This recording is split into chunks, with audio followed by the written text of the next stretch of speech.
सुंदर नगर के जंगल में राजू कौवा अपनी पत्नी टूनी चिड़िया के साथ रहता था। उसकी बेटी का नाम टुनटुनी था। राजू कौवा एक दर्जी था। जंगल के सभी पक्षी अपने कपड़े राजू से ही सिलवाया करते थे। एक दिन टुनटुनी अपनी सहेली रानो तोती और मोना चिड़िया के साथ खेल रही थी। तभी रानो कहती है, अरे टुनटुनी, तुमने सुना? सेठ जी के बेटे का कल जन्मदिन है। उन्होंने जंगल के सभी पक्षियों को बुलाया है। मैं अपने मम्मी पापा के साथ जाऊंगी। तू भी जाएगी ना? बहुत मजा आएगा। ये क्या जाएगी? ये तो गरीब है। इसके पास सुंदर ड्रेस भी नहीं है जिसे पहनकर ये सेठ जी के घर जाएगी। तुझे पता है, मेरे पापा कल ही मेरे लिए एक नई ड्रेस लेकर आए हैं। मैं उसे ही पहनकर सेठ जी के घर जाऊंगी। अरे मोना, तू ऐसे मत बोल, टुनटुनी को बुरा लगेगा। बुरा लगता है तो लगे, मैंने कुछ गलत नहीं कहा है। ये गरीब है, इसके पास ढंग के कपड़े नहीं। अच्छा, अब मैं चलती हूँ। मोना चिड़िया वहाँ से चली जाती है। रानो, मेरे माँ बाप गरीब हैं, इसमें मेरी क्या गलती है? आज से पहले मोना ने कभी मुझसे इस तरह बात नहीं की थी। पता नहीं आज उसे क्या हो गया। मेरे मम्मी पापा गरीब हैं तो क्या हुआ, वो मुझसे बहुत प्यार करते हैं। जाने दे टुनटुनी, मोना तो पागल है। उसके मुंह में जो आता है वो बोल देती है। अब तू अपने घर जा, मैं भी अपने घर जाती हूँ। बहुत देर हो गई खेलते खेलते। टुनटुनी अपने घर जाती है और अपनी माँ टूनी से कहती है, मम्मी, कल सेठ जी के बेटे का जन्मदिन है। हम लोग क्या उपहार लेकर जाएंगे? क्या बताऊं बेटा, हमारे पास तो इतने पैसे भी नहीं हैं कि मैं एक अच्छा सा उपहार खरीद सकूं। कोई बात नहीं माँ, ये रेशमी कपड़े यहाँ पड़े हुए हैं। मैं सेठ जी के बेटे के लिए इनसे एक सुंदर सा ड्रेस सिल देती हूँ। हाँ टुनटुनी बेटा, ये ठीक रहेगा। तुम अभी से ही ड्रेस सिलना शुरू कर दो। रात भर में ड्रेस सिलकर तैयार हो जाएगा। अगले दिन टुनटुनी अपने माँ बाप के साथ सेठ के घर जाती है। टुनटुनी बेटा, हम लोग गरीब हैं, शायद हमें देखकर सेठ जी बुरा मान जाए। ऐसा करो, तुम ये उपहार लेकर खुद ही अंदर चली जाओ। हम लोग यहीं घर के बाहर खड़े हैं। ठीक है पापा, मैं अभी उपहार देकर आती हूँ।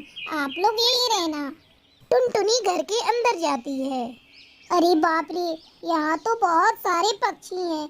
मैं यहीं दरवाजे के पास खड़ी हो जाती हूँ। जब सेठ जी के बेटे इधर से गुजरेंगे तो मैं उन्हें ये उपहार दे दूंगी। टुनटुनी को खड़े खड़े बहुत देर हो जाती है। अचानक एक पक्षी उसे पकड़कर सेठ के पास ले जाता है। सेठ जी, ये चोर है, चोरी करके भाग रही थी।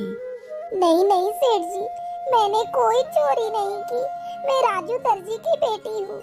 दरवाजे पर खड़ी होकर आपके बेटे के आने का इंतजार कर रही थी, तभी इन्होंने मुझे पकड़ लिया। मैंने कोई चोरी नहीं की है। तो ये तुम्हारे हाथ में क्या है? सेठ जी, ये मैं आपके बेटे को उपहार में देने के लिए अपने हाथों से सिलकर ड्रेस लेकर आई थी। टुनटुनी सेठ को वो ड्रेस देती है। वाह, ये ड्रेस तो बहुत सुंदर है। मैं तुम्हारे माता पिता से मिलना चाहता हूँ। टुनटुनी अपने माता पिता को बुलाकर सेठ के पास लाती है। राजू दर्जी, मुझे तुम्हारी बेटी की ये सिली हुई ड्रेस बहुत पसंद आई है। आज से हमारे घर के सारे कपड़े तुम्हारी बेटी ही सिला करेगी। मैं तुम्हें सिलाई के अच्छे पैसे दूंगा। इस तरह टुनटुनी की सिलाई करने से उसकी गरीबी दूर हो जाती है और वो अपने माँ बाप के साथ खुशी खुशी रहने लगती है।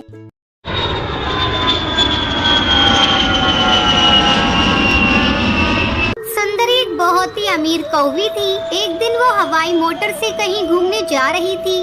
उसके साथ उसका बेटा कालू भी था। रास्ते में अचानक उसके हवाई मोटर के सामने उसकी नौकरानी टूनी और उसकी बेटी टुनटुनी आ जाती हैं। अरे टूनी, जल्दी हटो मेरे हवाई मोटर के सामने से। तुझसे अगर मेरा हवाई मोटर टच हो गया तो गंदा हो जाएगा और फिर मुझे इसकी सफाई करवानी पड़ेगी। माँ, ये मालकिन को देखना, ये ऐसे क्यों बोल रही है? क्या ये आसमान इसने बनवाया है? हम पक्षी इस पर उड़ नहीं सकते हैं। अपनी हवाई मोटर लेकर क्यों निकलती है जब इन्हें डर रहता है कि इनकी मोटर गंदी हो जाएगी? चुप पिंदी चिड़िया, इतनी छोटी है लेकिन तेरी जबान बड़ी लंबी चल रही है। तुझे पता है ना, तेरी माँ मेरे घर नौकरानी है। तेरी इस गुस्ताखी पर मैं उसे काम से निकाल सकती हूँ। नहीं नहीं मालकिन, आप ऐसा मत कीजिएगा। मैं उसकी तरफ से आपसे माफी मांगती हूँ। टुनटुनी चल यहाँ से बहस मत कर। नहीं माँ, इतने बड़े पक्षी को उनकी औकात दिखाना जरूरी है। ये पक्षी समझते हैं हम गरीबों की कोई जिंदगी नहीं होती। आप जाइए मालकिन, मैं इसे लेकर जाती हूँ। अगले दिन कालू अपनी माँ के पास आकर खाना मांगता है। माँ मुझे भूख लग रही है, मुझे कुछ खाने को तो दो।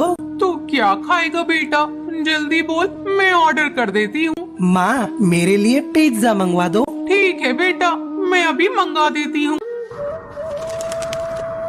थोड़ी देर में पिज्जा आ जाता है।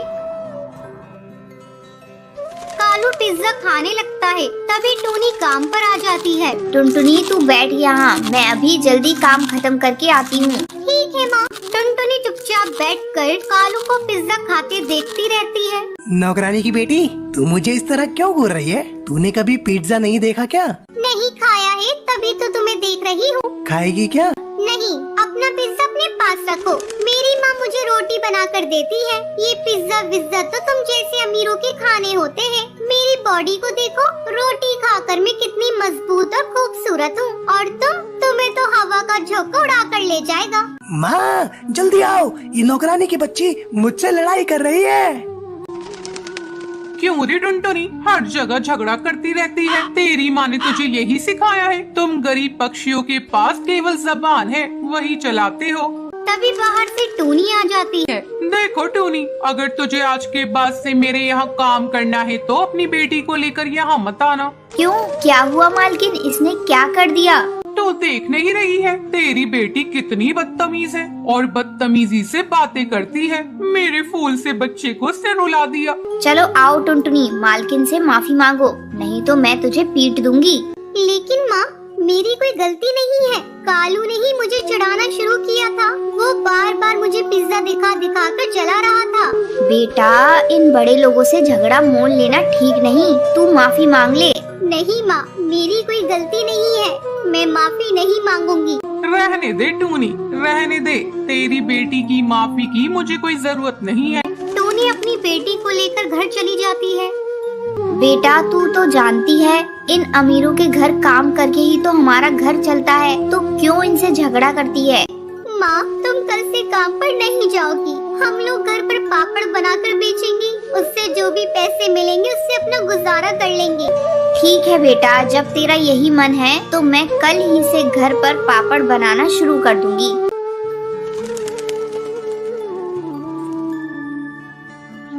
अगले दिन से टूनी पापड़ का स्टॉल लगाकर बेचना शुरू कर देती है। इस तरह दोनों माँ बेटी की जिंदगी